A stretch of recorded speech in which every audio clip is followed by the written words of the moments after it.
agradecer a Rick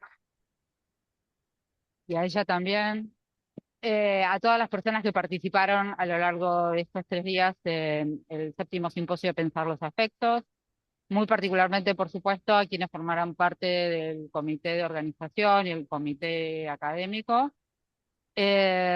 Vamos a cerrar entonces con esta mesa plenaria titulada Afectos y Dictaduras, 50 años del último golpe de Estado en la Argentina, con 3 presentaciones. Mariana Eva Pérez, que nos acompaña virtualmente desde Alemania, que va a ser la primera presentación, Santiago Garaño y Mariela Peller. Muy brevemente voy a presentar a las 3 personas. Mariana Eva Pérez, que va a presentar sobre infancias sobrevivientes, afectación, memoria y agencia. Es licenciada en Ciencia Política por la Universidad de Buenos Aires, doctora en Literatura Románica por la Universidad Constanz en Alemania, y actualmente se desempeña como becaria postdoctoral del CONICET. Investiga las producciones culturales de las infancias afectadas por la violencia estatal. Su tesis doctoral recibió el Premio de la Promoción Científica de la ciudad de Constanz en 2021 y fue publicada por la editorial Paidós con el título Fantasmas en Escena, Teatro y Desaparición del 2022. También coeditó El pasado inasequible, Desaparecidos, hijos y combatientes en el arte y la literatura del nuevo milenio por Eudeva en 2018 e integra el grupo de estudios sobre teatro contemporáneo, política y sociedad en América Latina, ubicado con lugar de trabajo en el Instituto de Investigaciones Gino Germani de la UBA. Es escritora, dramaturga y querellante en juicios de lesa humanidad. En segundo lugar, Santiago Garaño va a presentar sobre un giro afectivo para repensar cómo fue posible el terrorismo de Estado. Santiago es doctor en antropología por la Universidad de Buenos Aires, donde es profesor. También da clases en el Instituto de Justicia y Derechos Humanos de la Universidad Nacional de Lanús y la Universidad Nacional de 3 de Febrero. Es además investigador del CONICET, donde coordina la Comisión de la Memoria. Integra el equipo de Antropología Política y Jurídica del Instituto de Ciencias Antropológicas de la Facultad de Filosofía y Letras de la UBA y forma parte de la red de estudios sobre represión y violencia política.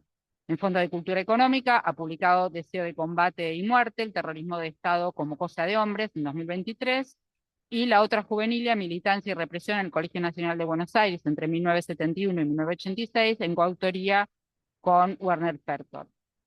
En tercer lugar, Mariela Peller se va a referir a Nietes entre el feminismo y los derechos humanos, memoria y afectos en las nuevas generaciones. Mariela es socióloga, trabaja como investigadora adjunta del CONICET en el Instituto de Estudios de América Latina y el Caribe de la Universidad de Buenos Aires, donde también es docente de estudios de género y teoría feminista en la carrera de sociología. Coordina el grupo de trabajo de Claxo, Red de Género, Feminismos y Memoria, y es una de las editoras de Afectos en Clave Feminista Latinoamericana, libro recientemente publicado por este año en 2026. Le damos entonces la palabra. Bueno, muchas gracias, Cecilia, y en voz a todos y todas las organizadoras de este encuentro. Lamento muchísimo no haber podido ser parte de cada una de esas mesas. El programa estaba súper, súper prometedor, y nada, siento todo el FOMO del caso. Eh, bueno, voy a compartir, si se puede, una pequeña presentación que preparé para hacerlo un poquito menos dinámico con esa ilusión. No sé si se está viendo, nunca sé estas cosas, sí, ¿no? ¿Se está viendo? Sí, sí, porque ahí lo veo en la pantalla. Bien, muy bien. Pero no me ven a mí. Bueno, entonces lo voy a poner un poquito y después lo sacaré porque me parece como medio raro también así, ¿no? No está muy bueno. No sé cómo hacer para que se me vea también a mí. Si alguien sabe, me lo puede decir. Ahí lo van a acomodar. Ay, bueno, genial, muchas gracias.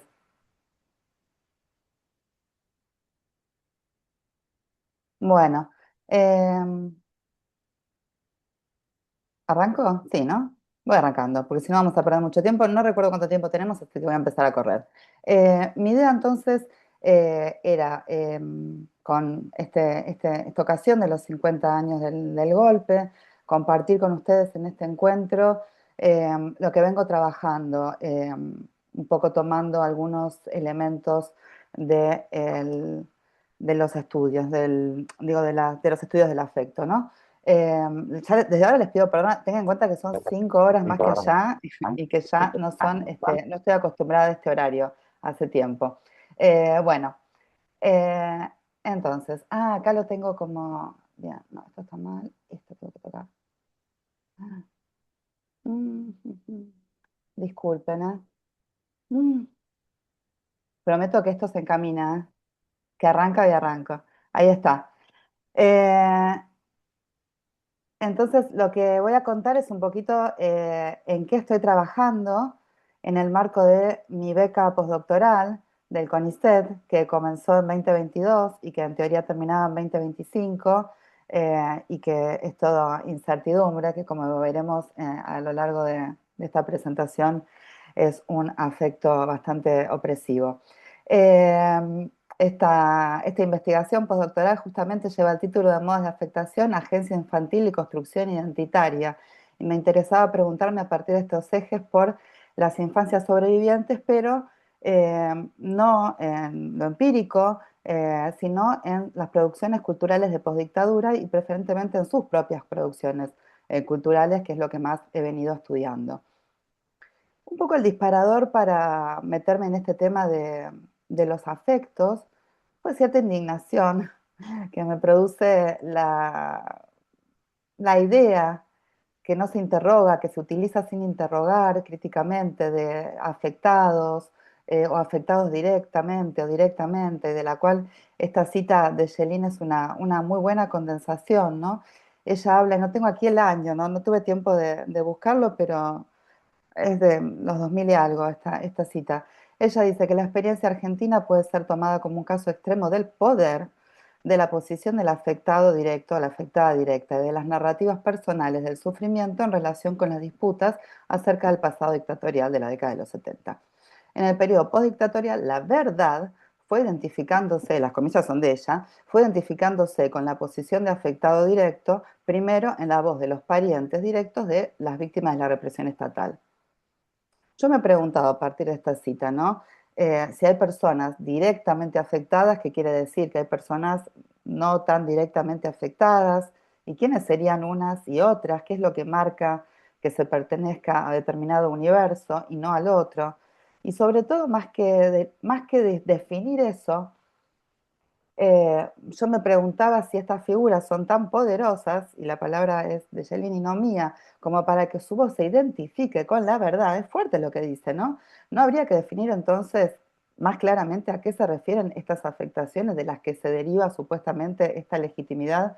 Me parece una pregunta importante y me parece una pregunta que 20 años después no ha perdido vigencia a la luz de lo que llamo las políticas de la herencia que plantean actualmente estos mismos actores, ¿no? Y un poquito traigo a manera de provocación porque puedo, traigo esta foto con estos integrantes de mi generación que toman en esta foto el pañuelo, ¿no? En un mismo gesto, heredándolo y pasándolo, ¿no? Y dejándoselo al indio, esto es del velorio del indio, obviamente.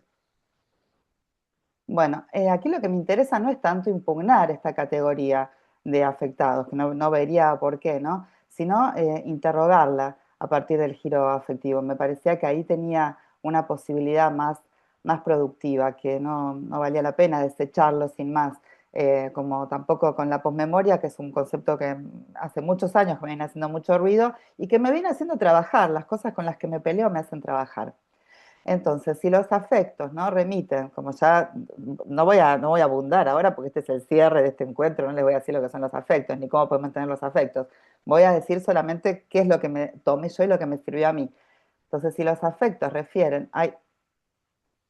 remiten a capacidades corporales de afectar y de ser afectados, me parecía que poner la atención ahí me iba a permitir poner en primer plano, no sé si me iba a permitir, porque no sé si era la idea, conlleva, ¿sí?, poner en primer plano los cuerpos infantiles que otros discursos, no pienso yo que no están pudiendo aprender desde otros marcos, ¿no? Muy claramente el discurso jurídico. estoy trabajando con los límites que se encuentra el Poder Judicial para traducir a categorías penales, sobre todo, esto que yo estoy llamando las afectaciones en las infancias en dictadura. Entonces, a partir de Spinoza, yo pude pensar, Spinoza, chicos, muy no soy especialista para nada, me da vergüenza hablar en el marco de este congreso de Spinoza, seguramente con gente que sabe tanto más que yo. Eh, yo lo he tomado como herramienta, como otras posibles, ¿no? Para pensar esto que me parece que es de lo que tengo que ocuparme yo, porque de esta forma por lo menos de esta manera, es muy difícil armar un discurso mismo para las víctimas, por lo que vamos a ver ahora, ¿no? Entonces, me parecía que la manera en que entiende Spinoza los afectos me permitía pensar no solamente esto que él llama las afecciones, perdón, del cuerpo, que aumentan o disminuyen su capacidad para actuar, y que, perdón, hay un error del PowerPoint, sino que también comprende las ideas, dice él, podemos decir hoy las elaboraciones o incluso las memorias sobre esas mismas afecciones, ¿no? Estos dos planos, cuerpo y elaboración, o cuerpos y memoria, me parecía que Spinoza me lo estaba dejando servido para pensar estas cosas que me estaba costando pensar. Cuando hablo de lo que cuesta pensar en relación a las infancias, me refiero a riesgo de aburrir al que quizás ya me escuchó, me leyó en otro lado, entonces lo digo así muy rapidito, a la dificultad de salir del paradigma filial, ¿no? De salir del discurso hijístico, ¿no? Del discurso de hijos, de ese discurso genealógico que nos encadena a nuestros padres desaparecidos, a madres y abuelas, ¿no? Bueno, eh, Mariana, entonces, Mariana, sí, perdón sí, que te moleste, pero hay un tema con una fritura en tu micrófono. Habla uy, de, qué mal, me lo saco. se escucha en Hola, general bien, pero hay un momento donde no ¿me sé si escuchan mover mejor así? ahí va. Habla como directo ahí al micrófono sin mover la ficha, no sé si tiene ficha. ¿Me escuchan mejor así? Me lo saqué. Si Sí, me mejor ahí. escuchan mejor así, sigo así. ¿Sigo Dale. así? Sí, sí. Bueno, muy bien. Entonces, gracias por avisarme porque es lo más molesto que hay. Entonces, decía que me permitía Spinoza pensar esto que no es del todo una dicotomía, o por lo menos que no es mutuamente excluyente, ¿no? Del padecer y el actuar, ¿no? El padecimiento como lo que nos ocurre cuando no hay una causa, cuando no somos nosotros una causa adecuada, sino una causa parcial, dice él, ¿no? Algo que se nos impone, podríamos decir. Y la acción refiere a algo de lo que sí somos causa adecuada de los efectos que producen, ¿no? Y sin duda, y más todavía sobre las infancias. La violencia estatal podemos pensar a partir de estas ideas que produjo formas extremas de padecimiento, pero tampoco anuló la capacidad de acción. Eso es lo interesante, ¿no? Son como dos momentos, el padecimiento y la acción. Y me parece que nos permite, entonces, pensar en estos dos momentos, ¿no? Como opuestos, saltar esta supuesta dicotomía que yo veo, que encuentro hasta en los discursos de compañeros hasta el día de hoy, que declaran en los juicios de lesa y declaran situaciones terribles, con una entereza enorme, cosas que ellos vivieron a muy corta edad, 7 años, 5 años, y de las que tienen recuerdos y en las que tuvieron además que desplegar una capacidad de agencia notable. Eh, y sin embargo se resisten a verse como víctimas, ¿no? Como si ahí hubiera, como si el reconocer el padecimiento fuera en detrimento de esta capacidad de acción, fuera en detrimento de la potencia. Eh, Eso es un poquito en la dirección en la que vengo trabajando, en la que vengo leyendo, como les decía en el último tiempo, no solamente producciones culturales, literatura, obras de teatro, cine, sino también testimonios en juicios de lesa. Y ahí es donde me parece que tenemos la posibilidad y también la obligación desde la academia de hacer un aporte. Acá mi compañero de mesa Santiago lo sabe bien porque él ha declarado, de hecho, ¿no?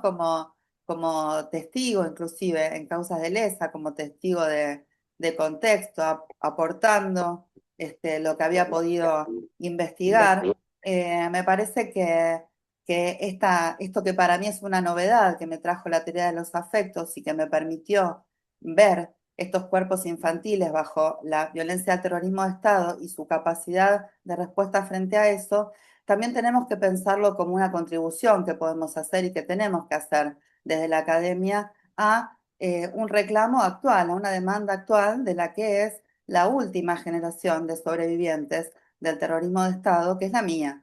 Yo no quise ponerlo en mi bio porque no me gusta mucho ponerlo en la bio, es hija de desaparecidos, es una infancia sobreviviente, pero bueno, ya se notó, lo podría haber dicho antes y hubiera sido todo un poco menos desprolijo, pero les avisé que estaba cansada. Ahora vamos a pasar a esto para cerrar, porque no recuerdo cuánto tiempo tenía, pero quiero dedicarle un poquito a esto porque quiero mostrarles cómo uso yo esta especie de metodología que desarrollé. Quiero leer Papel Araña, que es un cuento de Paula Bombara, que está incluido en este libro, bueno, para que lo muestre si está ahí en la diapo, Materia de Memoria, que salió ahora en marzo, compilado por Victoria Torres y que contiene 13 relatos inéditos de autores que hemos sido infancias afectadas o infancias sobrevivientes. Yo venía usando el término infancias afectadas, pero la verdad que infancias sobrevivientes, como se usa mucho en este otro libro, que es una compilación que salió en diciembre y que se dedica a pensar justamente el lugar de las infancias que sobreviven a la dictadura, principalmente en los juicios, pero también en los espacios de memoria y en otros discursos. Me gusta Infancias Sobrevivientes, me gusta, me está gustando, me está convenciendo. Por eso, para hoy mi presentación tenía que ver con esta idea de las infancias sobrevivientes. Y bueno, y lo de las afectadas, que suena un poco raro, quizás es lo que me trajo hasta acá, hasta esta noción bastante más sencilla y lo que me aproximó a este marco teórico. En este cuento de Paula Bombara, ella relata una historia que es su historia, pero no en primera persona. Me falta una S, una lectura desde los afectos. Qué vergüenza me dan estas cosas. Ella relata la historia de unas niñas que primero desaparece su padre y después, un tiempo después, desaparece también la madre.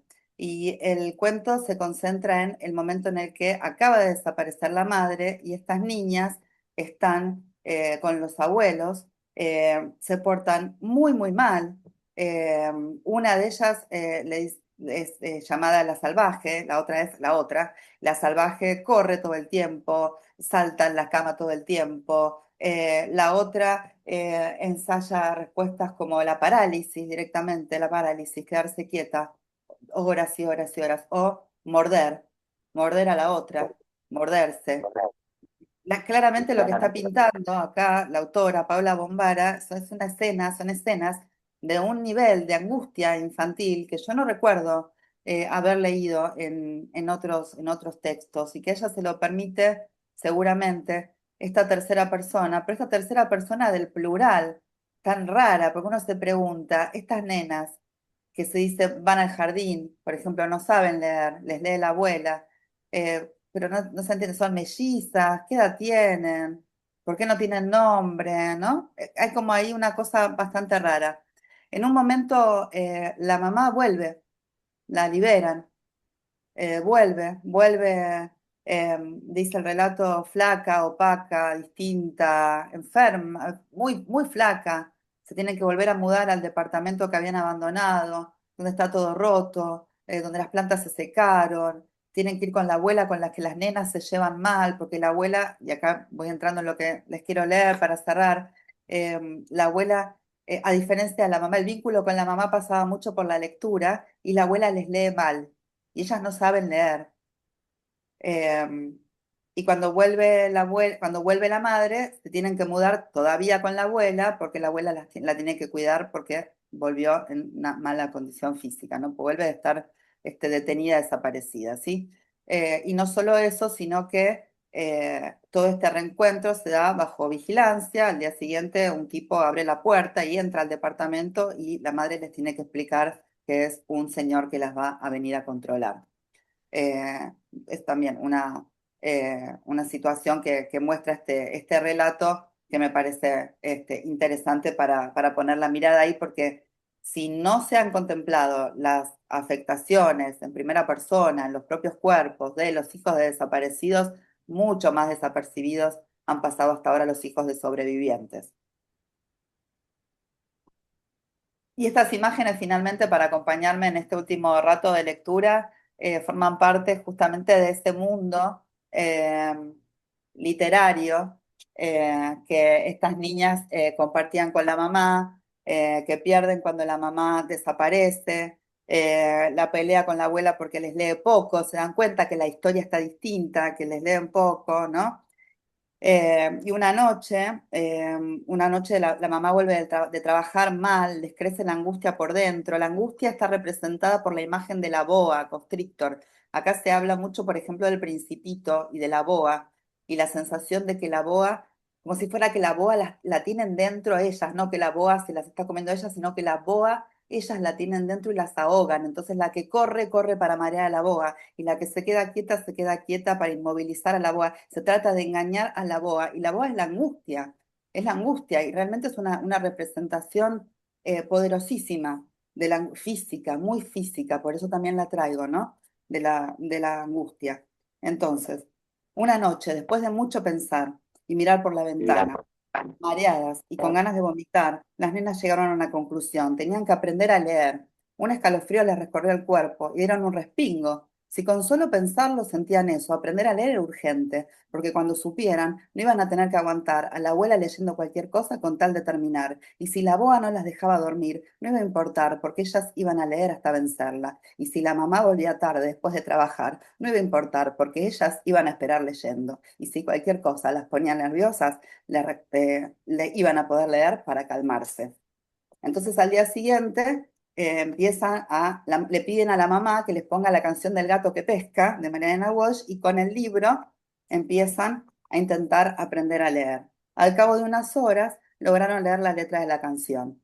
Después del almuerzo siguieron tratando de leer otras canciones. Tomaron la merienda y volvieron al libro y a la música. Cuando llegó la hora de cenar, al recorrer las páginas del libro, saltaban ante sus ojos por ahí y por allá, aún sueltas, como iluminadas, palabras que podían leer.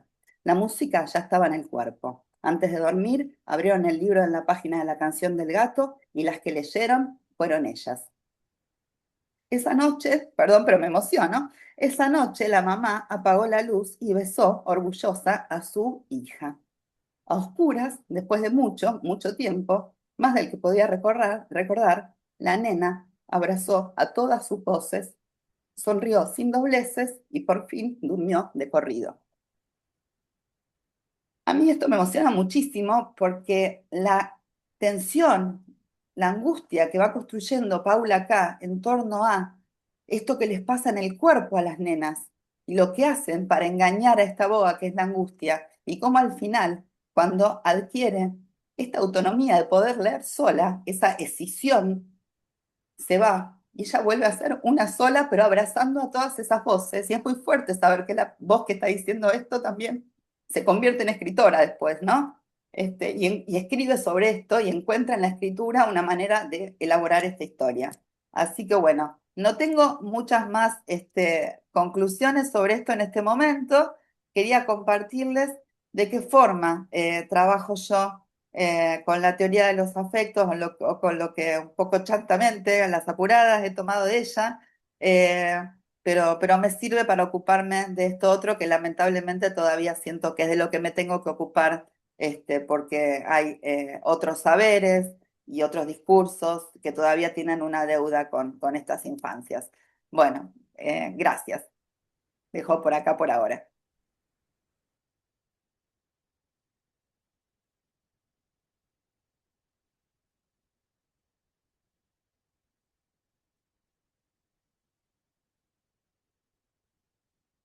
No, no sé si escuchaste los aplausos. No, gracias. De hecho, no escuchaba nada, así que no sabía si, Direct- si en algún momento se había cortado y Acá, llevaba hablando acá prende el sola todo este micrófono último rato que no los veo y no aplaudimos. escucho nada.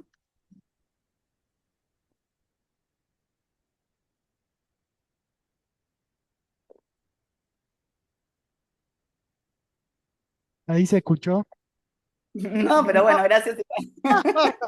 Bueno, Pero bueno, me creemos a, interesa recuperar también la imagen, así los creemos a veo nosotros a ustedes ahora, sus Créenos a nosotros intervenciones. que te aplaudió un nutrido público en el último día eh, de estas jornadas de afectos, eh, bueno, acá en el Centro Cultural Pacurondo. Bueno, a mí me conmovió un poco lo que dijiste porque acabo de ser papá hace 7 meses, entonces el relato me pega en otro lugar. Bueno, yo voy a cambiar y voy a hablar de otro tema, voy a hablar de los perpetradores. Bueno, Eh, pero en serio, no veo, así que por favor, antes lo vi a Diego por ahí. Diego, por favor, haz tu magia. Diego, ¿estás acá? Bueno, ahí veo por lo menos el ¿Querés PowerPoint. que, bueno, ahí puse una presentación.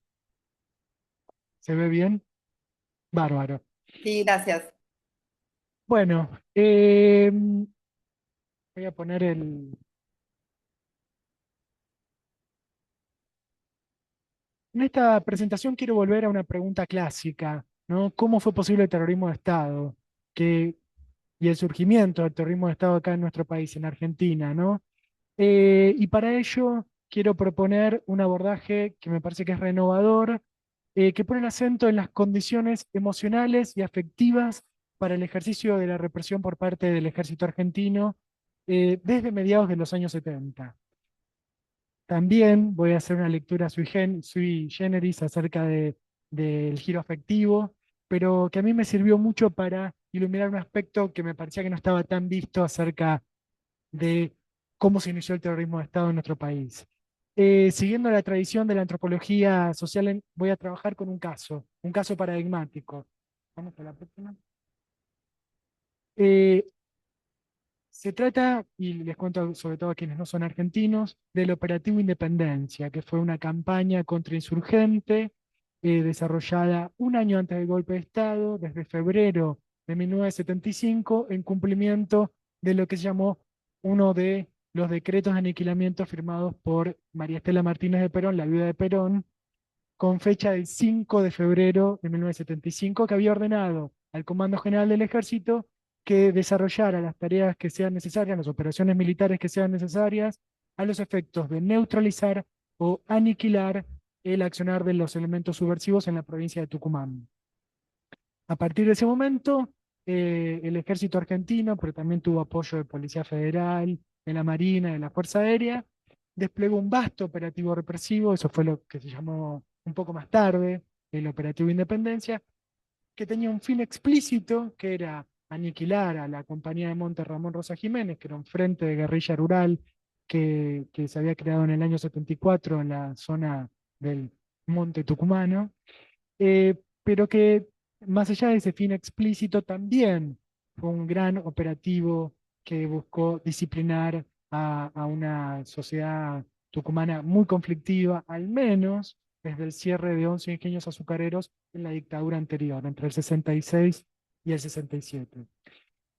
Esta acción militar supuso la delimitación de un teatro de operaciones, de una zona de operaciones militares, que incluyó el sur de la provincia de Tucumán, pero también, vamos a la próxima, ahí pueden ver la provincia de Tucumán para quienes no son argentinos, ahí está el teatro de operaciones, eh, que incluyó el sur de Tucumán, la zona de los ingenios azucareros, la zona del Pedemonte tucumano, y también la capital de la provincia de Tucumán, San Miguel.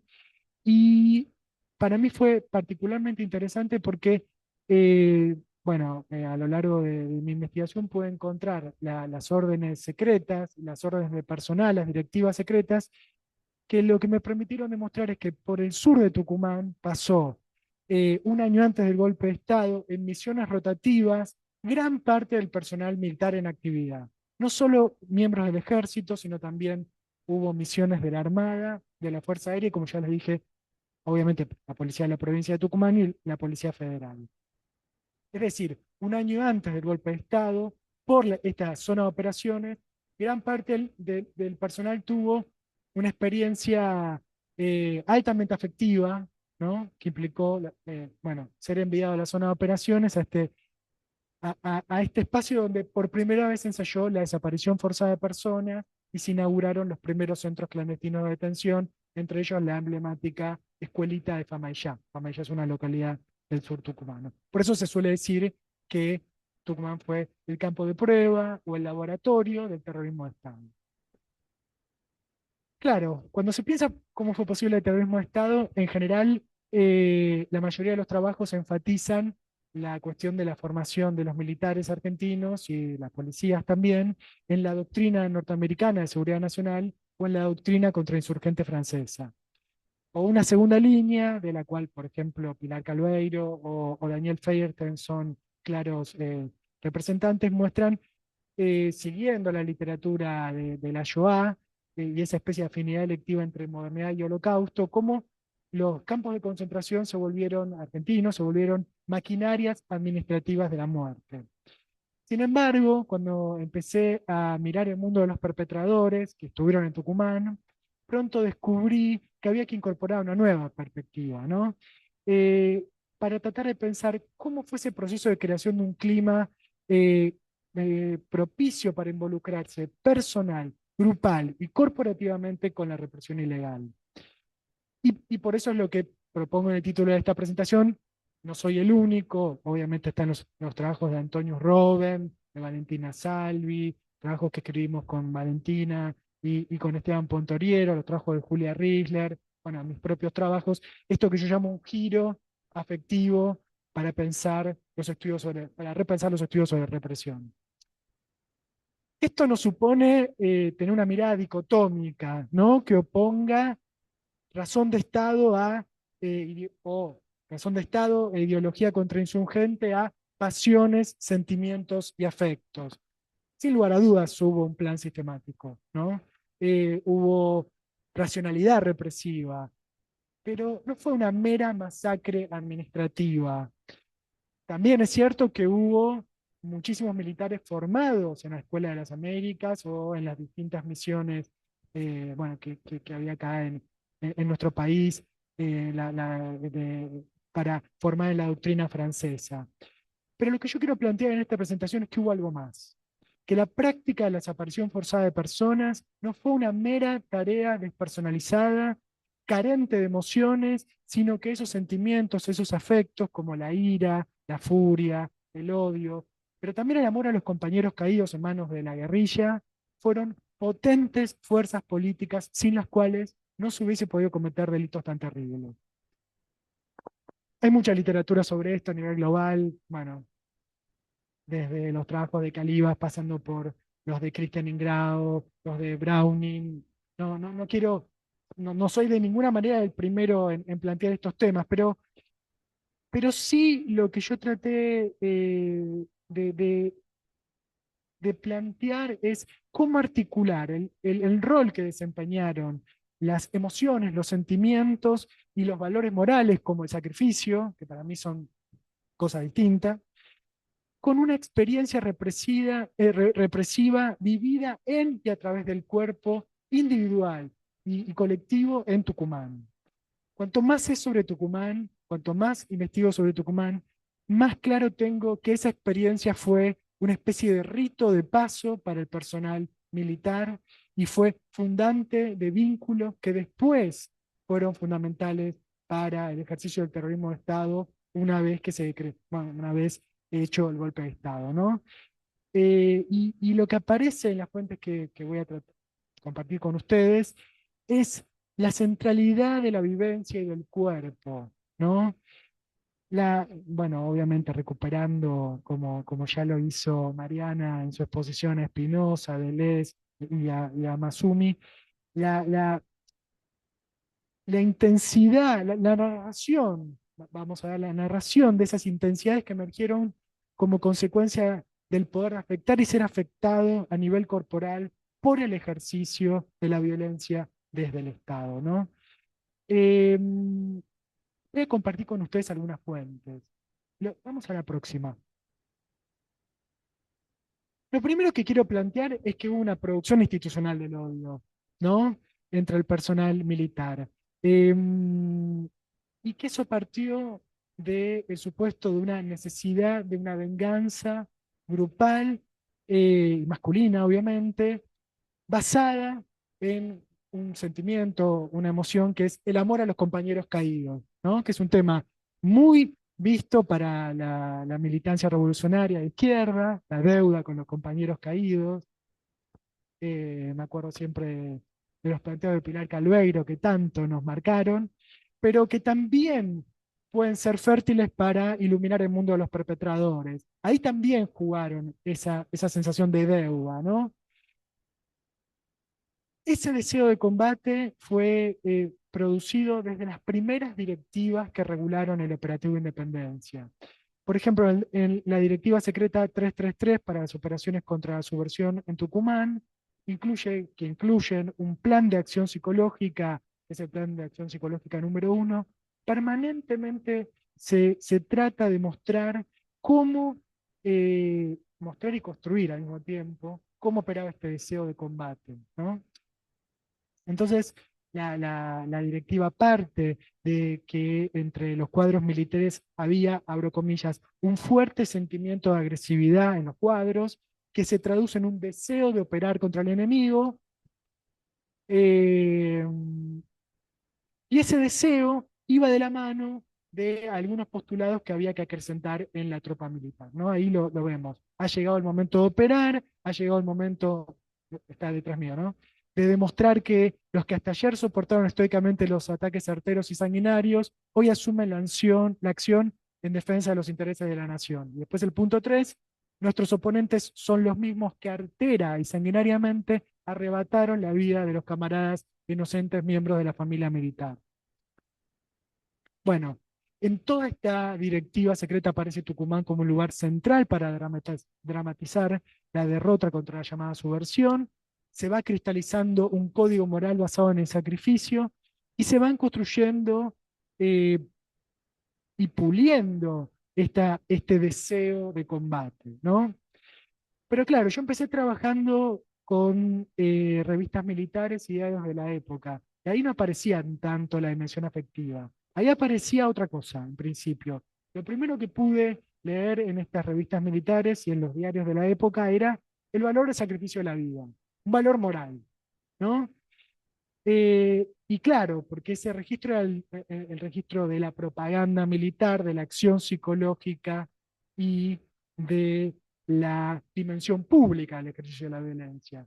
Pero cuando empecé a leer testimonios de perpetradores que estuvieron en Tucumán, y hay mucho material, porque aparece este orgullo de haber estado en Tucumán, un orgullo que va combinado con una negación de los crímenes que cometieron, es muy interesante, ¿no? Yo estuve en Tucumán, eh, pero bueno, el relato es un relato bélico, ¿no? Una experiencia bélica. Y si uno lee entre líneas, hay fuertes indicios del ejercicio, bueno, de la comisión de crímenes de lesa humanidad. Pero fundamentalmente lo que aparece es un mundo de afectos y emociones. Vamos a leer, eh, por eso es tan rico Tucumán, porque tenemos tantas fuentes que podemos realmente acceder a ese mundo tan plagado por el secreto y el misterio que es el mundo de los perpetradores. Vamos a compartir una fuente que es de 1985, es un libro, vamos a ver la próxima. Un libro que no casualmente se publica en 1985, año del juicio a las juntas, lo compila un periodista, Héctor Simeoni, y el libro se titula Aniquilen al Arte. Y cuenta y compila algunos testimonios publicados en revistas de la guerrilla, fundamentalmente Estrella Roja y El Combatiente, pero también testimonios de oficiales y suboficiales que estuvieron en el monte tucumano. Y a diferencia de ese relato heroico de la guerra, aparece eso, pero aparece un relato muy afectivo. Voy a compartir con ustedes el testimonio que abre este libro, que es el del capitán R, que, bueno, cuenta cómo en un enfrentamiento en el Monte Tucumano es herido y queda discapacitado, y cierra su relato con este testimonio. Cuando fui a Tucumán, tenía muy presente las imágenes de mis compañeros asesinados, de mis camaradas asesinados. Me acordaba de Paiva, un buen oficial instructor al que mataron por la espalda cuando estaba esperando el colectivo. No sentía demasiado odio, pero iba con la idea de acabarlos. Mi ambición era participar del combate y no dejar nada en pie. Tal vez no haya sido odio, sino bronca. Después que me hirieron, sí noté que odiaba. Gozaba cuando me enteraba que lo aniquilaban en algún enfrentamiento. Después me di cuenta que ese sentimiento me estaba destruyendo, haciéndome daño. El odio destruye primero a quien lo siente. No sé cómo. No recuerdo haber hecho un gran esfuerzo, pero me lo saqué de encima. Bueno, después dice un montón de cosas que voy al final. No odio al tipo que me tiró. Tenía la obligación de hacerlo. No por su ideología política, sino porque si no lo bajaba yo a él. Tal vez mi sentimiento sea distinto hacia el subversivo urbano. En Tucumán la cosa era más clara. O ellos o nosotros, cosa de hombres. Este libro es maravilloso y bueno, en- para mí fue un puntapié para poder eh, mostrar cómo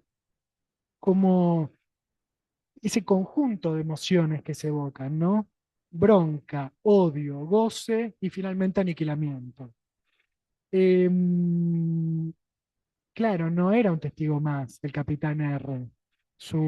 Este mismo testimonio luego fue convertido en un relato de un libro, luego fue llevado al cine en una película que digitalizó Memoria Abierta y que está disponible, pero claro, despojado de esos detalles vívidos y sobre la afectación a nivel corporal que había implicado el paso por Tucumán, ¿no?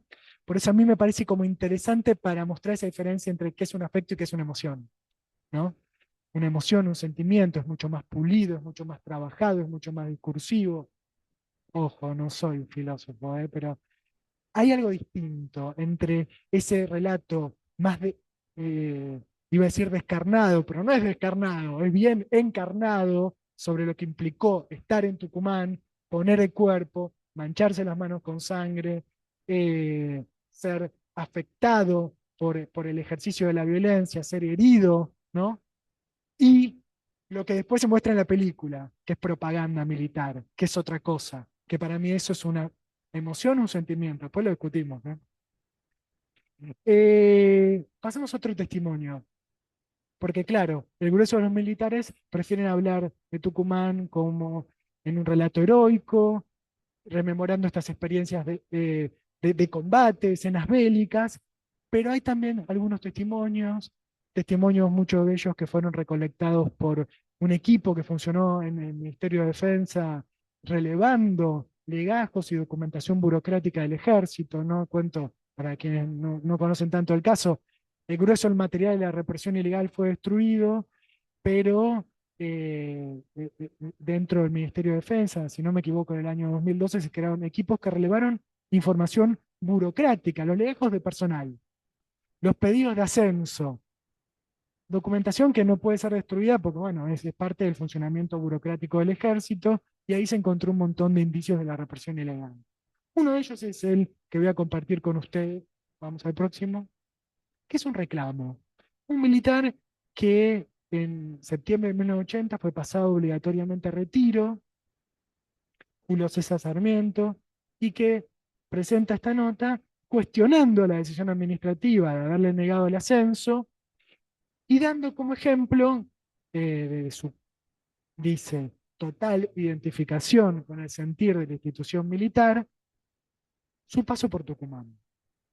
El documento es muy impactante, leo algunas cosas, ¿no? Dice que fue seleccionado por sus aptitudes, él tenía aptitud de comando para integrar una agrupación antisubversiva especial, que dependía directamente de la 10ª Brigada del Ejército, que hizo un curso para obtener la aptitud especial de comando y que ese curso terminaba con un paso por Tucumán, donde, dice textualmente, logré el objetivo deseado, combatir la subversión en el campo de combate. Y ahí es muy interesante porque él en este documento burocrático del ejército reconoce, documento interno, ¿no? Que después se hizo público, porque él, bueno, fue considerado como parte de los 33 orientales, incluso un grupo muy heterogéneo que fue echado del ejército, o bueno, que no le dieron bueno, le cortaron la carrera a estos 33 militares, y muchos de ellos decían que eran militares consustanciados con la democracia, ¿no? En los años 90, en plena época de la impunidad, alguien hace llegar este, este relato a Hijos Córdoba. Hijos Córdoba lo hace público, un poco para demostrar que no todos los 33 orientales eran militares democráticos, ¿no? Sino que había trayectorias un poco más complejas. Bueno, y él dice esto. Recuerdo haber estado en Tucumán en dos instancias. Aparece la idea del deseo de combate, ya lo dije, y no solo reconoce haber participado de un enfrentamiento y de la ejecución de delincuentes subversivos, palabras textuales, sino que, abro comillas, en uno de los escasos días libres que nos otorgaban en la ciudad para recuperarnos de la dura exigencia física del curso de las operaciones, participé voluntariamente a órdenes del capitán Marini en una operación urbana realizada por el destacamento de inteligencia en la que se capturó a un destacado dirigente del ERP. Después, para cerrar, dice, en el 76 regresó 2 meses a Tucumán y dice, textual, mi puesto de S2 me obligó, además de a participar de todas las acciones de la fracción, a interrogar, a ejecutar y a concretar la parte más sucia, que era hacer desaparecer los cadáveres de aquellos detenidos por izquierda que no soportaban los interrogatorios.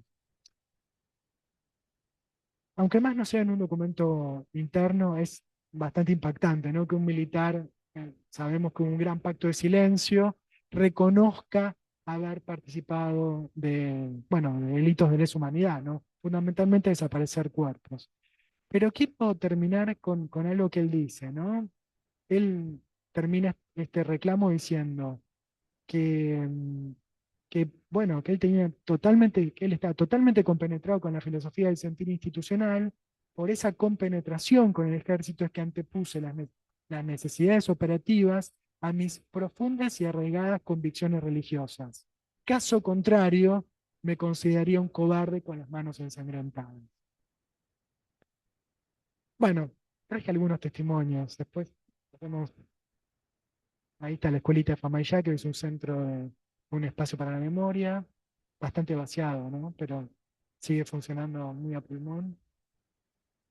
Hay una imagen del Monte Tucumán, una foto de una curaduría que hizo Cora Gamarnik, próxima. Bueno, hay unas revistas, una más, bueno, ahí los colimbas en Tucumán, que eran permanentemente mostrados. No me quiero extender mucho más, uno más, sí. Hay el chivo. En mi último libro cito muchos más testimonios donde la cuestión afectiva tiene una centralidad muy importante y la otra cuestión, mirándole acá a Alejandra Oberti, la cuestión de la masculinidad entre los perpetradores, ¿no?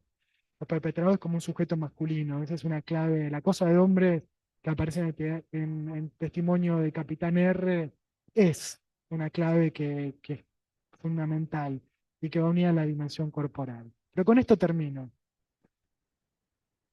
A mí me parece que Tucumán fue un espacio de modulación afectiva y emocional. ¿Por qué?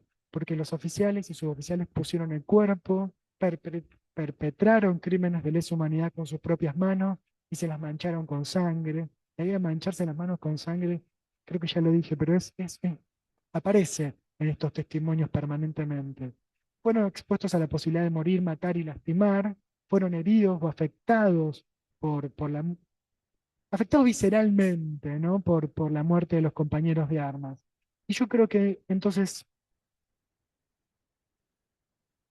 y lo otro clave fue que en Tucumán se implementó este sistema de rotación y que volvió a Tucumán un espacio de entrenamiento, aprendizaje y acumulación de experiencia represiva que luego se puso a jugar en el resto del país, ¿no? Fue el campo de prueba de una modalidad que se ensayaba por primera vez ahí.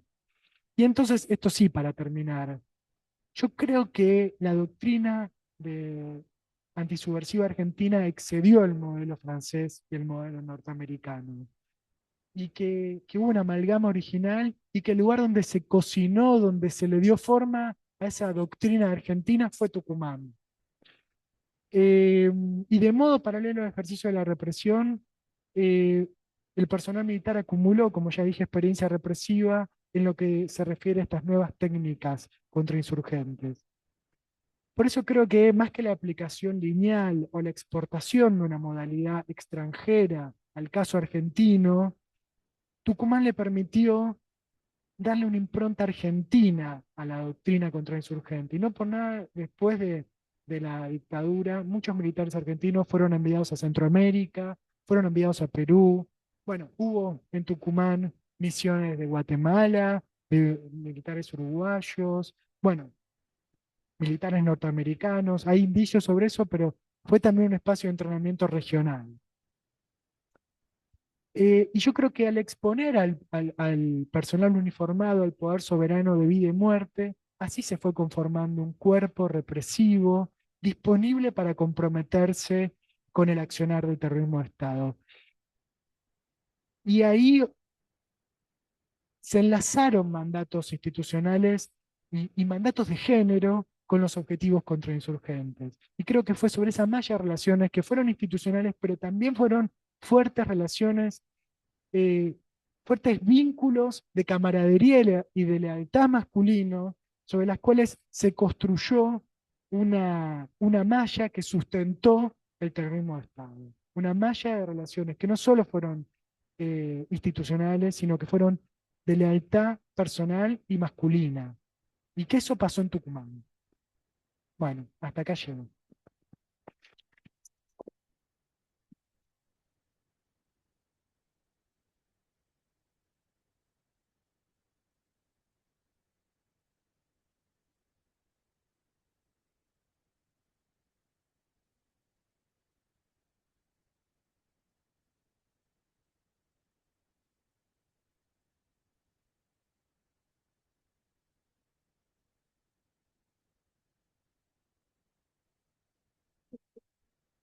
Voy a tener ¿dónde está? Este señor.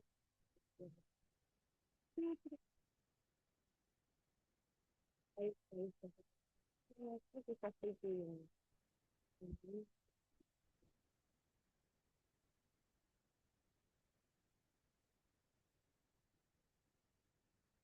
no lo compartí.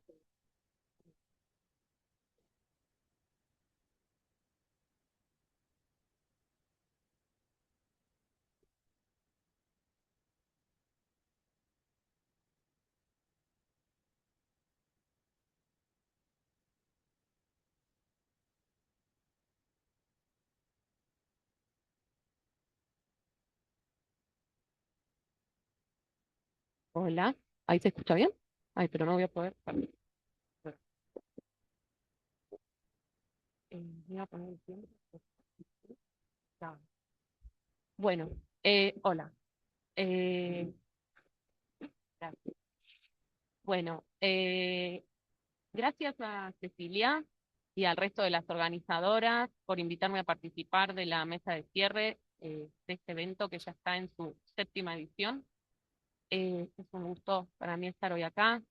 No quiero dejar de señalar el hecho de esta reunión gratuita y multitudinaria que pueda acontecer en tiempos de financiamiento extremo de las universidades públicas en Argentina. Es sin duda el resultado del gran esfuerzo que deben haber puesto las personas que están atrás organizándolo, así que gracias a todas. El título de mi presentación es Nietes entre el feminismo y los derechos humanos, memorias y aspectos en las nuevas generaciones. Se trata de una investigación en curso, aunque vengo trabajando hace tiempo sobre aspectos, memorias de la dictadura, género y generaciones.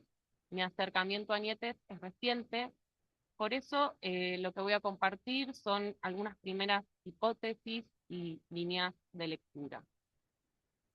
Nietes, así se presentan ellas mismas, es un organismo de derechos humanos integrado por la nueva generación que toma las banderas del movimiento histórico por memoria, verdad y justicia. Desde allí buscan interpelar a las juventudes y traer al presente los sueños y las luchas de los 30.000 desaparecidos, con el feminismo como una perspectiva transversal en esa construcción política. Si bien en la regional de Buenos Aires, los integrantes son familiares de víctimas directas de la dictadura, sobre todo nietas y nietos, en otras provincias su composición es abierta a jóvenes sin familiares afectados. En su mayoría son mujeres. Han decidido nombrarse con la E del lenguaje inclusivo y llevan como símbolo el pañuelo blanco con el que las madres de Plaza de Mayo reclaman por sus hijas e hijos desaparecidos, y el pañuelo verde con el que el movimiento feminista lucha por el derecho al aborto legal, seguro y gratuito. La selección de estos dos símbolos construye una genealogía de lucha que, para empezar a meternos en tema, podemos llamar afectiva. El grupo surgió a fines de 2019 en La Plata y se terminó de organizar de manera virtual en la pandemia. Se trata de una voz nueva en el debate público de las memorias de la dictadura, una voz joven que intenta hacerse escuchar en un contexto de ultraderecha, combinando militancia en redes sociales con la apuesta por poner el cuerpo en la calle. De alguna manera, la existencia de Nietes y su compromiso con la militancia política democrática, con el feminismo y con la memoria, cuestionan la idea de que toda la juventud se volvió de derecha. Esto se dice por la cuestión de, bueno, el gobierno de Milei tuvo muchísimo voto joven, sobre todo masculino. Aunque también nos traen preguntas sobre las diferencias políticas entre varones y mujeres jóvenes, porque el grupo está mayormente integrado por mujeres. Bueno, como les contaba, el título de mi presentación es Nietes entre el feminismo y los derechos humanos. Mientras preparaba la presentación, me fui dando cuenta de que el entre del título no era tan evidente y que justamente es algo que quiero intentar pensar hoy. ¿Qué matiz diferencial introduce la voz pública de las nietes en el ejercicio de la memoria? ¿Qué significa para esta nueva generación ubicarse entre el feminismo y los derechos humanos? ¿Qué herencias escogen y cómo construyen sus propios relatos? ¿Cómo operan los afectos y las emociones en esas reescrituras? Busco responder estas preguntas a través de algunos materiales, de fragmentos de entrevistas, de algunas escenas que corresponden a nietes de la Regional de Buenos Aires. En primer lugar, me interesa pensar sobre una bandera del colectivo, con la que suelen concurrir a las marchas del Ni Una Menos y a los paros del 8 de marzo. La bandera dice: soy feminista porque tengo memoria.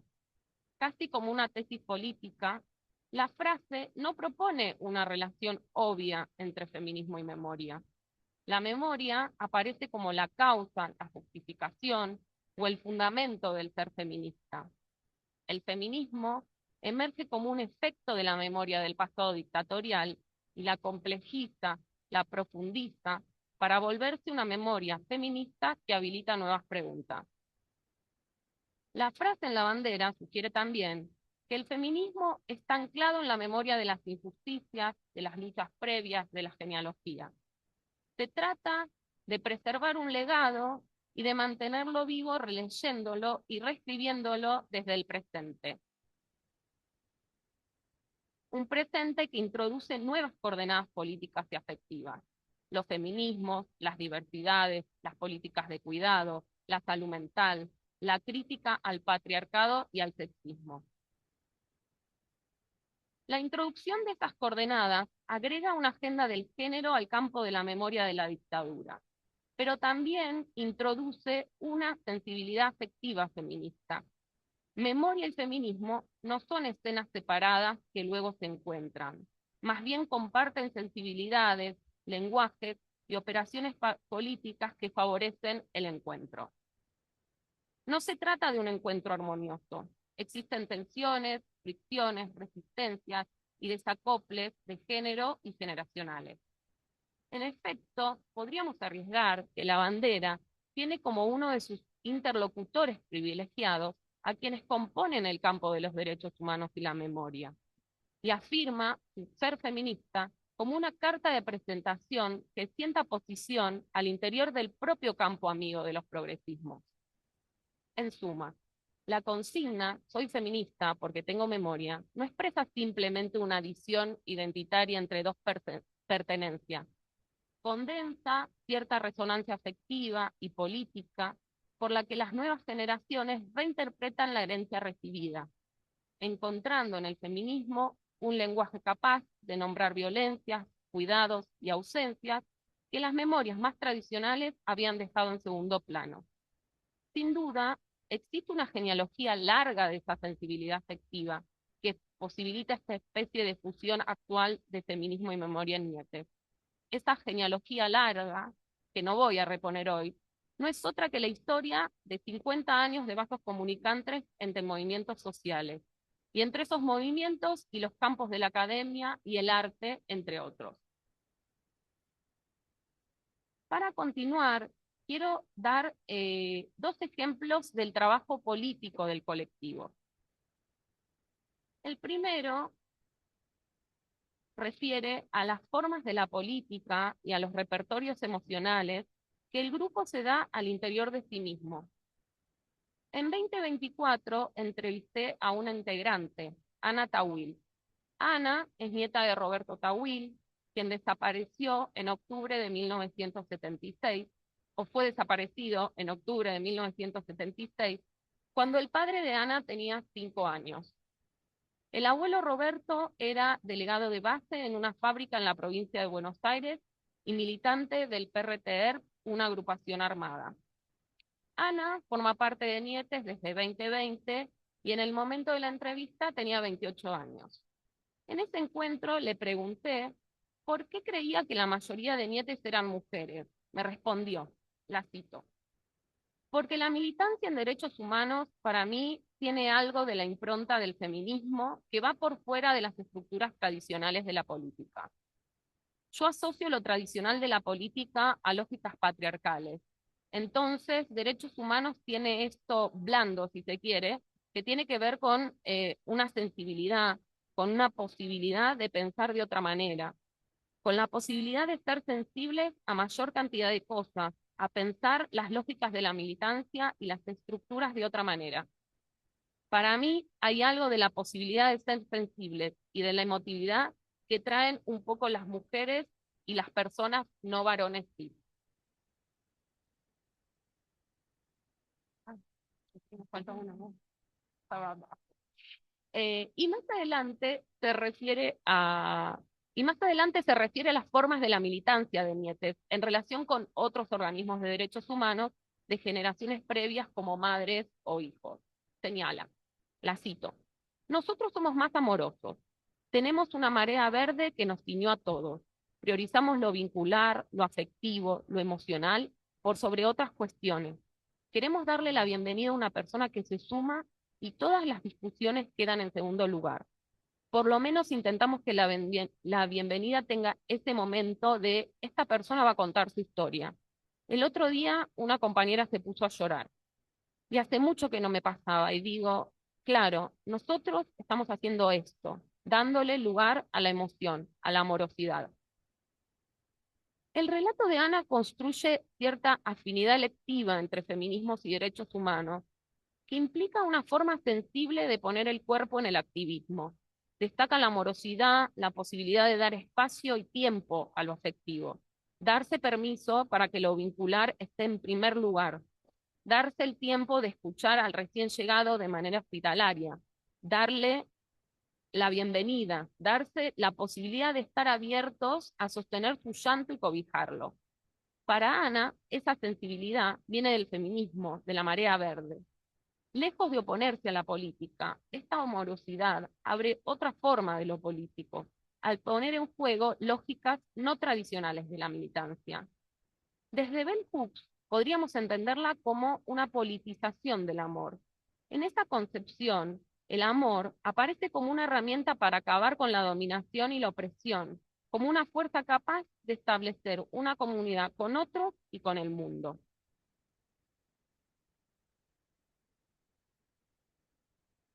El segundo ejemplo que quiero traer son las charlas que el colectivo da en escuelas secundarias sobre memoria, derechos humanos y democracia.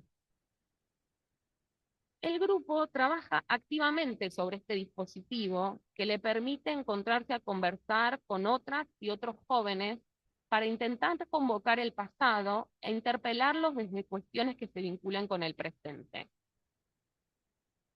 En una de las charlas en las que participó Ana, me contaba que se quedó muy contenta porque logró hablarles a los jóvenes desde lo que ella llamaba un lenguaje común, que evitó las referencias a palabras abstractas para, en cambio, contarles su historia personal. Les relató que cuando ella era niña en la escuela, no hablaba de que tenía un abuelo desaparecido. Y luego preguntó al grupo si alguien tenía una historia personal vinculada con la dictadura. Un estudiante alzó la mano y contó su historia. Y de repente todos tenían algún conocido con una historia cercana a la dictadura. Así pudieron construir un puente entre pasado y presente. Quienes han examinado las formas en las que operan las emociones en la construcción de colectivos e identidades, sobre todo en los tiempos actuales de mutaciones hacia la ultraderecha, mencionan cómo el odio funciona reorganizando espacialmente los cuerpos, alineando algunos sujetos en contra de otros, alargando las distancias entre ciertos cuerpos, haciendo que algunos cuerpos sean expulsados de los espacios públicos, sean privatizados, dice Gabriel Giorgi. En contraste, la práctica de poner el cuerpo para ir a las escuelas, a encontrarse con otros, opera bajo una lógica opuesta. Las nietes saben que allí hay jóvenes que pueden tener otras ideas, y así y todo, eligen producir el encuentro e intentar una conversación. Trabajan para construir un espacio común que habilite la memoria, la reflexión y permita imaginar futuros compartidos. Ponen a funcionar una praxis política que se preocupa por darle cuerpo en lo real a su compromiso político. En contraste con ciertas formas actuales de politización de las derechas jóvenes, más centradas en los espacios virtuales. Vuelvo sobre las palabras de Ana.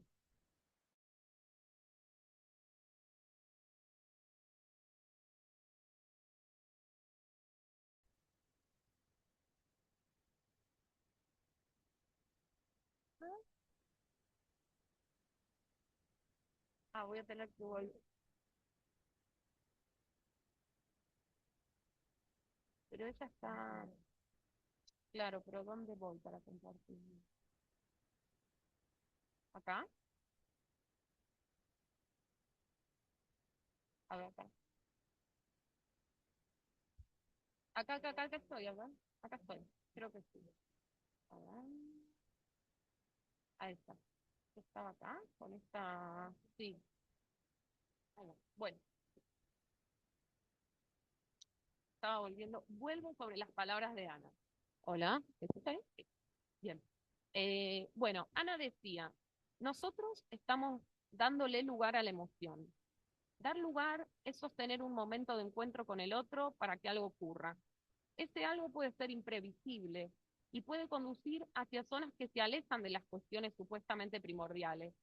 Pero eso a Ana y a Nietes no parece importarles, porque se proponen otra cosa, estar abiertos a lo que puede ocurrir en el encuentro con otros. Para Sara Ahmed es justamente esa apertura que toma tiempo la que conforma la afectividad del nosotras feminista. Una apertura a juntarse con otros cuerpos, una apertura a escuchar a otros, una apertura a aprender y a sorprenderse en el encuentro. Darse tiempo y dar lugar al encuentro se aleja de las formas de subjetivación neoliberal, marcadas por la inmediatez y el individualismo.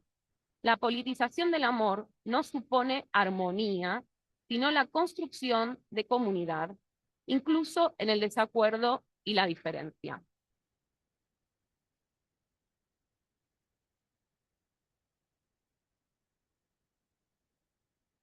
Por último, quiero compartirles un posteo reciente escrito por Karen Maidana Galván, en las redes de Nietes. Karen es la nieta de Orlando Galván, que fue secuestrado en 1977 de su casa en Caseros, cuando la mamá de Karen tenía 11 años y se encontraba en el lugar. Fue asesinado posteriormente, ¿no?, este secuestro, en un enfrentamiento fraguado. Orlando era zapatero, delegado sindical de una fábrica y militante de Montoneros.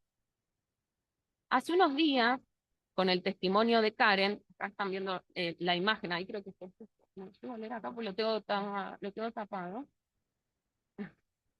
Esta es una captura de pantalla de la entrevista que hace muy poquito, del testimonio en realidad de Karen, que hace muy poquito, con esa entrevista dimos inicio a una colección de testimonios de Nietes para el archivo oral de memoria abierta que coordina Alejandra, que está acá, que ya la nombramos varias veces.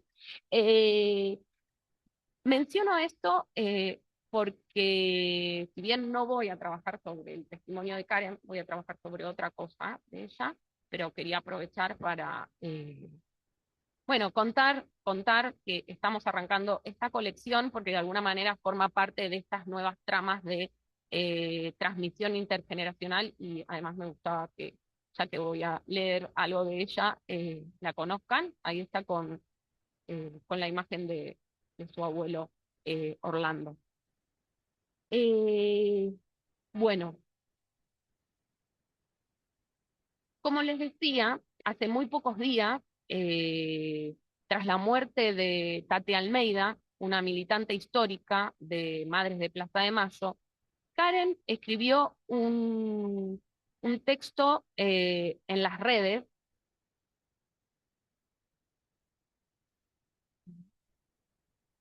Ay, ¿qué pasó? Ahí, bueno. Karen escribió un texto en las redes de Nietes, del que voy a seleccionar. Acá les quería mostrar en realidad el posteo de Nietes con el texto de Karen, pero acá puse el texto completo para que, si quieren, yo voy a leer algunos fragmentos, ustedes lo puedan seguir más grande la letra, y marqué algunas cositas en color, un poco para que son las partes que voy a intentar leer en mayor detalle. Bueno, les decía que de este texto que Karen escribió en las redes de Nietes tras la muerte de Tati Almeida, les comparto unos fragmentos. El texto dice, y entonces llega este momento, ese que sabías que tarde o temprano iba a llegar, pero que nunca imaginaste tan cerca. Está pasando, las viejas se nos están yendo.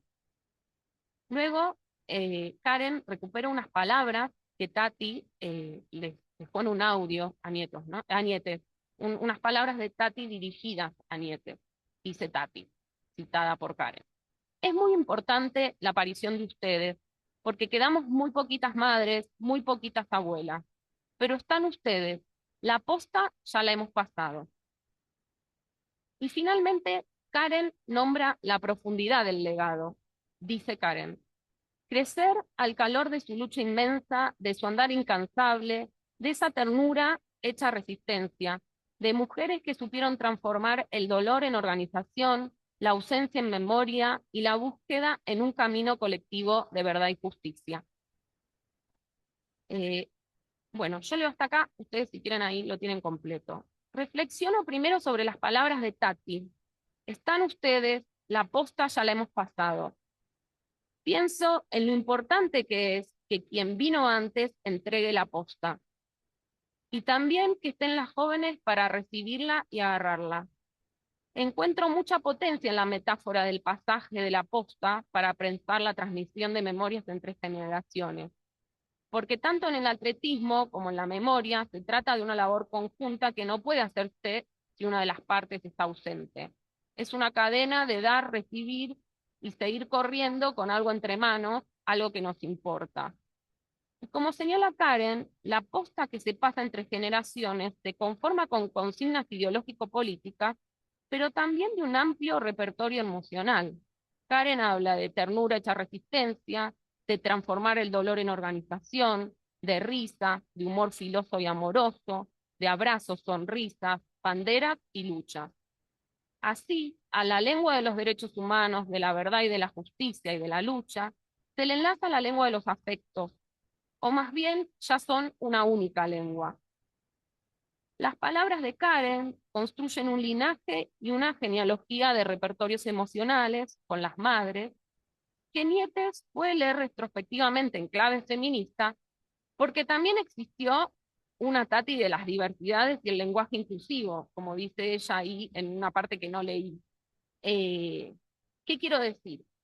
Ese entre el feminismo y los derechos humanos, que Nietes ejerce con ímpetu, soy feminista porque tengo memoria, supone una novedad en el régimen de afectividad, pero al mismo tiempo debemos comprenderlo como el resultado de una larga historia de transformaciones sociales, tanto desde los feminismos como desde el movimiento de derechos humanos, que han venido ensayando múltiples formas políticas atentas a la dimensión sensible. Fue Elizabeth Schelin quien muy tempranamente nombró como trabajos de la memoria a las operaciones realizadas por personas y grupos que se comprometieron activamente en mantener vivo el recuerdo de las violencias del pasado y en llegar a la verdad y a la justicia.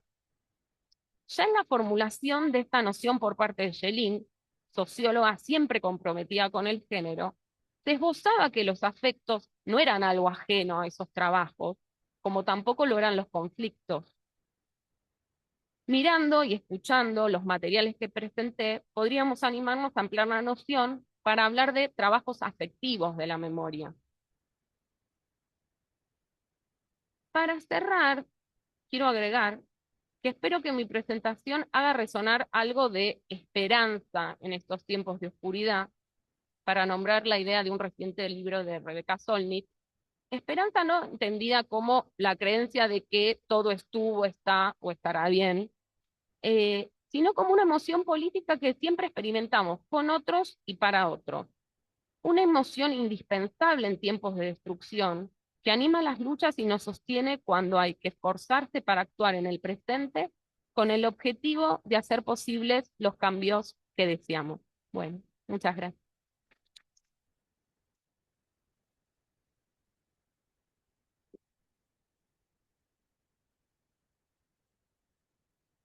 Muchas gracias, Mariana, Santiago, Mariela. Vamos a dedicar un rato ahora a las preguntas, a la discusión. Entiendo que hay quien va a compartir el micrófono para quien quiera preguntar, ¿cierto? No sé cómo.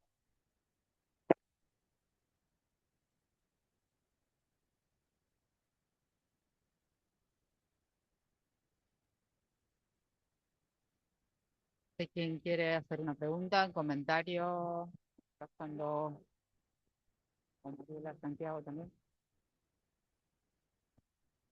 Bueno, no es una, gracias. No es una pregunta, tampoco es un comentario, sino algo que, bueno, me resonó en los trabajos de los tres, que les agradezco, o sea, en este final de tarde fría, haberles escuchado es un gusto enorme. Y pensaba que, bueno, las feministas que se organizaron en el momento de la transición, o sea, en el año 82 en Argentina, eh, se acercaron una parte de ese feminismo, pero el más activo se acercó muy amorosamente al movimiento de derechos humanos, a las sobrevivientes, mirando lo que hacían, intentando pensar esto que Schelin trae todo el tiempo, ¿no? Apareció mucho Elizabeth Schelin aquí, justamente por este trabajo que ella hace, ¿no? Y en ese acercamiento, no siempre ese acercamiento fue tan bien recibido o fue recibido o tuvo el eco que esperaban, ¿no? Y pensaba en este último, en estos últimos, en las últimas palabras que mencionó Mariela, que recorriendo un poco los tres trabajos muestran eso también como trabajo, ¿no? Para que ahora podamos tener ese pañuelo que es blanco y es verde al mismo tiempo, ¿no? Que tiene esas letras verdes y todo hubo un largo recorrido, ¿no? Y me resonaba mucho esta idea de que nada aparece de golpe, aunque lo vemos tal vez de golpe, ¿no? Y no podía evitar recordar, porque bueno, estoy leyendo esos materiales, el enorme trabajo que hizo otra madre, Laura Bonaparte, para hacer entender a las madres que el aborto era algo que el movimiento de derechos humanos tenía que apoyar. Para las madres de Plaza de Mayo, hablar sobre aborto era difícil, incluso con las que tenían un compromiso militante con el feminismo, las que habían participado, digo, desde el primer encuentro nacional de mujeres, que tuvieron varias madres en ese primer encuentro en el año 86. Sin embargo, era muy difícil hablar de aborto. Y Laura Bonaparte hizo un trabajo muy fino ahí, bueno, hizo una carta, ¿no? Ahí me parece estas postas, estos momentos, y que ahora efectivamente, bueno, aparecen en este trabajo de esta generación, y quería pensar que hay algo del trabajo del testimonio, ¿no? Que está operando ahí. Porque después de todo, esa posta que se pasa en las carreras se llama testigo, ¿no? Ese palito que se pasa se llama testigo. Y el testimonio es eso, ¿no? Porque si no, también corremos a veces el riesgo de pensar el testimonio como una obligación, ¿no? Como algo que viene ya prearmado, ¿no? Una herencia que viene con un mandato de lo que hay que decir y lo que hay que hacer, ¿no? Y ese palito en realidad se pasa y se larga, ¿no? Y cada uno hace lo que puede con ese palito, ¿no? Entonces, bueno, gracias a los tres porque realmente fueron trabajos muy conmovedores y muy lindos para escuchar.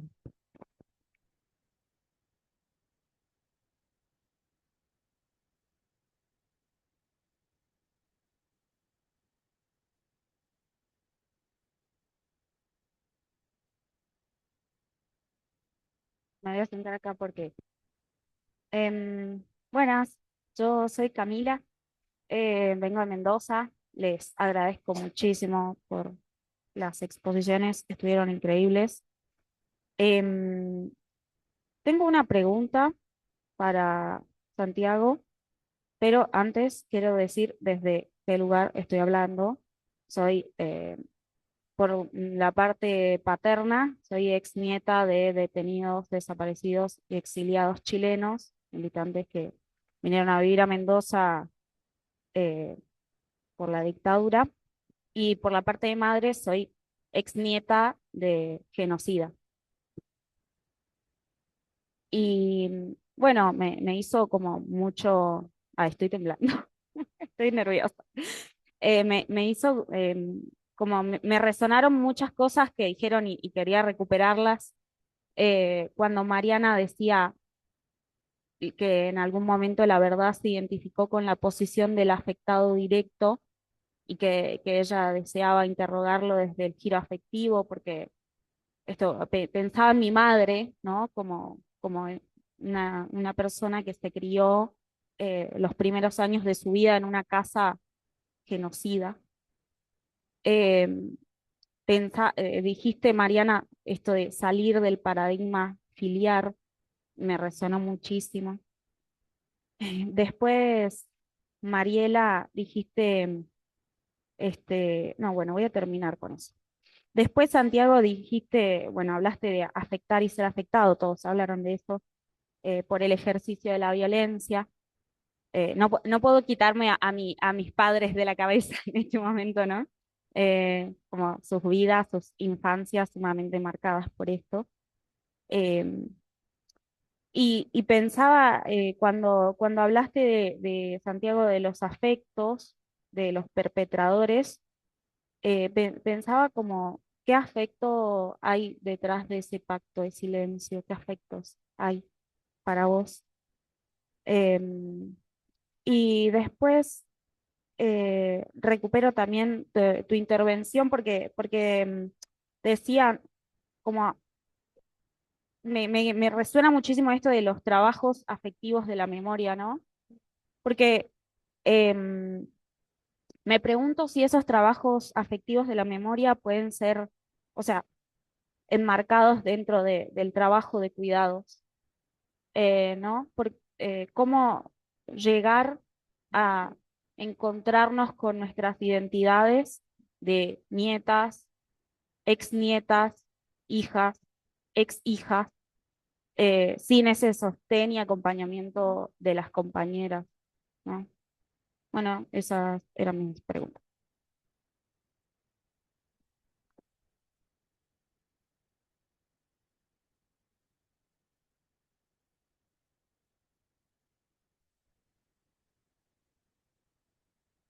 Em, Algo sobre la posta, porque la posta es bastante una palabra polisémica, como todas, ¿no? También estamos pasando, esta es la posta, ¿no? O sea que hay algo también ahí entre una apropiación libre y una historia que es la posta, ¿no? Bueno, siempre una búsqueda de incidir en esas luchas por la memoria.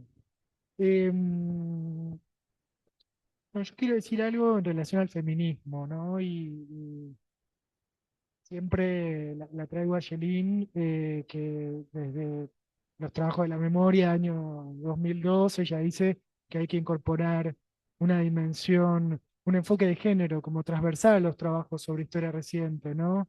Y en todo caso, bueno, yo cuando trabajé sobre los colimbas en Tucumán, siempre me decían que había que, ¿por qué no incorporas una dimensión de género, ¿no? Y yo estaba siempre lo cuento porque me parece importante, acerca de cómo la calle impacta en cómo uno lee estos procesos sociales.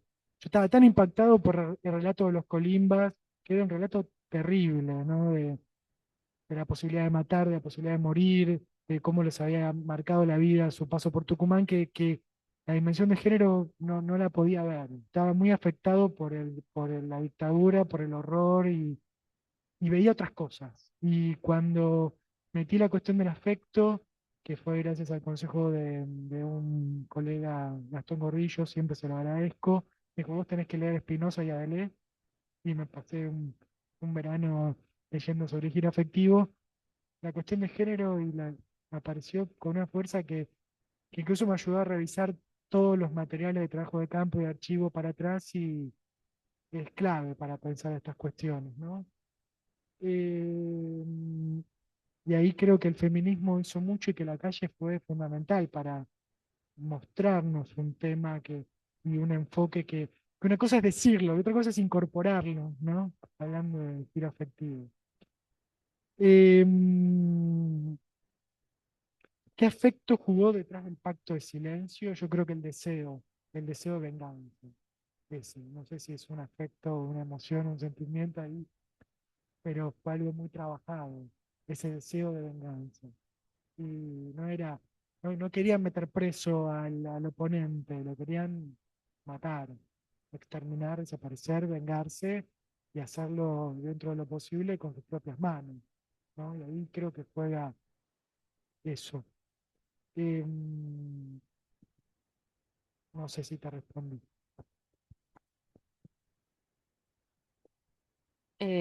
Bueno, contesto yo alguna cuestión y después le podemos pasar la palabra a Mariana también, ¿no? Em,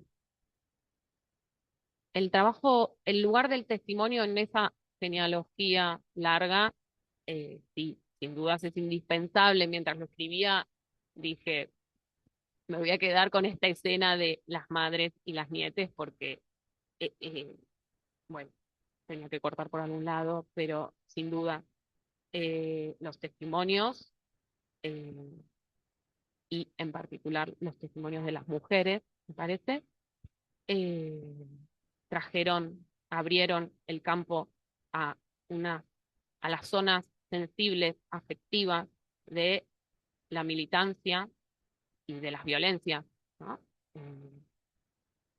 Me parece fundamental eso.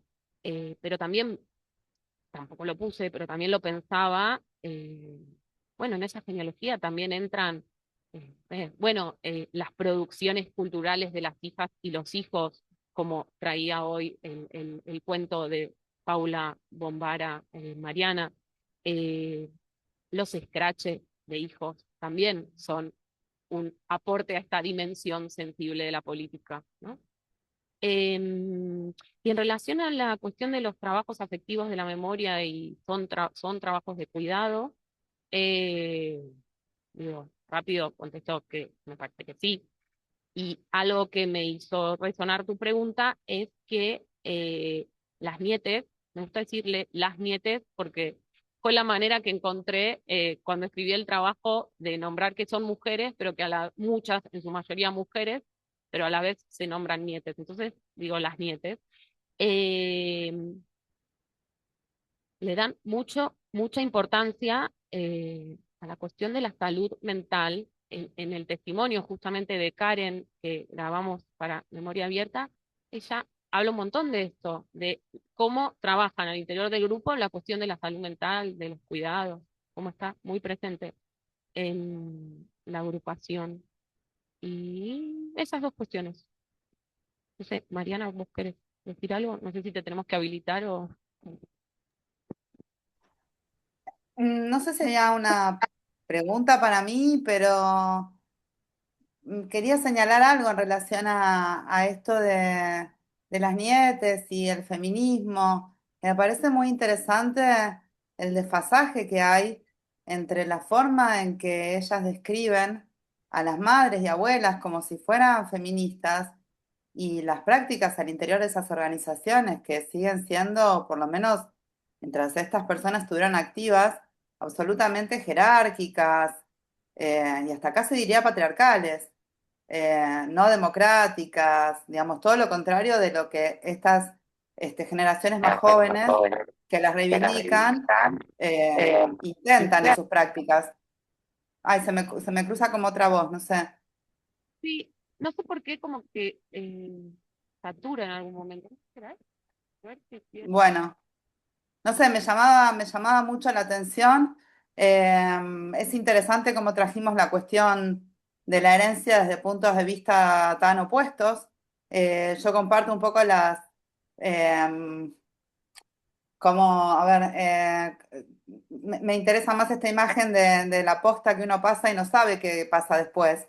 Me parece que ahí hay algo de parte de esta generación más grande, de pioneras, de las madres y las abuelas, como de querer definir cómo va a seguir este legado, perdón, a futuro, lo cual se puede entender y que es típico de toda herencia ese momento, ¿no? El que da una herencia pretende como dominar algo del futuro, pretende decir cómo van a ser las cosas cuando esa persona no esté, ¿no?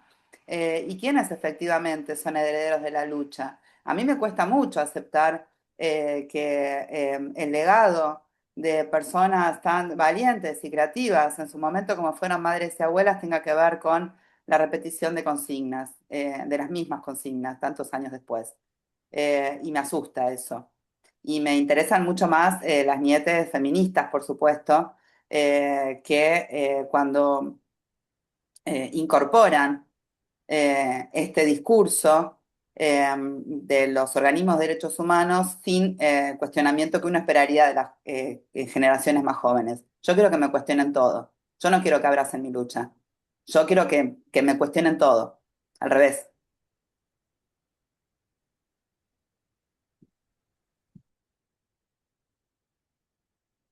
Gracias. ¿Alguna otra pregunta, comentario acá?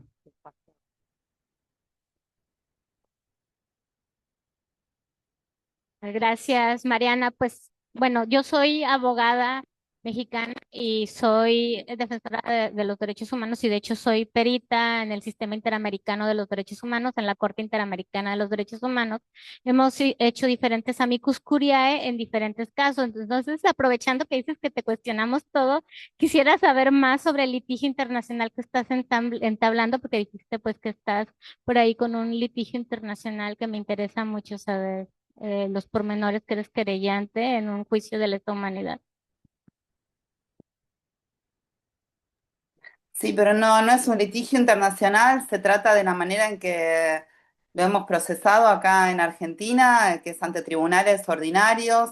Yo soy querellante en juicios de lesa que se tramitan en tribunales comunes, bajo figuras del Código Penal vigentes en el momento de los hechos. Esa es una particularidad de nuestro proceso de justicia transicional que diverge mucho de cómo lo han encarado otros países, digamos, y que trae sus propios desafíos porque es tratar de acomodar y de traducir lo que ha pasado a los códigos penales vigentes de ese momento, es muy complejo.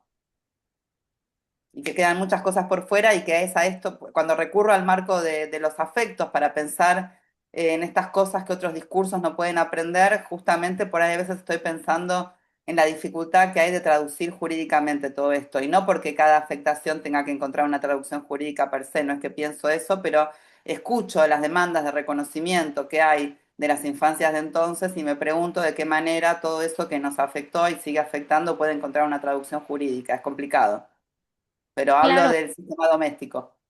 sí, claro, porque justo ese es mi trabajo, encontrarle ese punto de encuentro desde el punto de vista jurídico, todo el sufrimiento que van padeciendo las víctimas, además yo como victimóloga, cómo les interpreto a los jueces y a las juezas de la Corte Interamericana de los Derechos Humanos, cómo es que esa persona lo vivió y cómo es que lo sufrió y lo sigue sufriendo, no nada más las víctimas directas, también las víctimas indirectas. Y encuentro muchos puntos de encuentro en el caso, por ejemplo, de Yelman contra Uruguay, que también en el contexto de la dictadura, caso que llegó a la Corte Interamericana de los Derechos Humanos, donde también hubo una desaparición, para quien no está socializado del tema, la madre de Macarena Yelman fue detenida en el contexto de una marcha y entonces es llevada como a un hangar embarazada de Macarena y entonces esperan a que dé a luz, la privan de la vida y le quitan a la bebé y la dan en una adopción ilegal a los mismos guardias, a la misma gente de la milicia que la había detenido.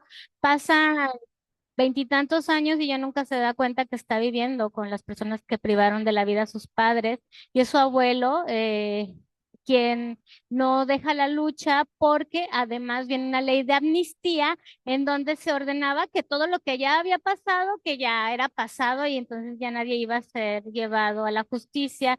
Entonces viene y lleva el caso hasta la Corte Interamericana de los Derechos Humanos y dicen, existe el derecho a la memoria, a la verdad y a la justicia. Y ese es un derecho prioritario para las víctimas, el derecho a la verdad. Entonces, creo que sí, creo que justo ese sufrimiento sí puede encontrar eco en las distintas discriminaciones y en los distintos tipos de violencias que están protegidos por el Pacto de San José. Es cuanto, muchas gracias.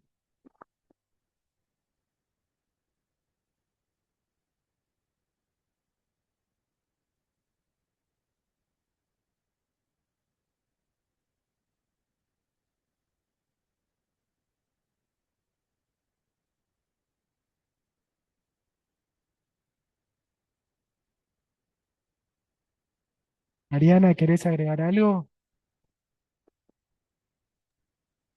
No, muchas gracias. Agradecerles un montón a todos ustedes, a los organizadores, a los compañeros de la mesa, al público. La verdad que fue muy, muy interesante esta conversación. Gracias. Y a mí me faltó agradecerle a Cecilia la invitación. Agradezco mucho estar acá. Para mí es un honor total que como no soy experto en giro afectivo, nos hayan invitado a participar de este cierre y políticamente en este momento creo que es muy importante, ¿no? Hablar de estos temas, eh, que sea el cierre de un evento tan importante, ¿no? Así que gracias. No, yo ya agradecí al comienzo, pero puedo volver a agradecer a todas, a todos, a todes por estar acá con este frío que hacen las universidades públicas, por favor. Eso, bueno, gracias por este encuentro.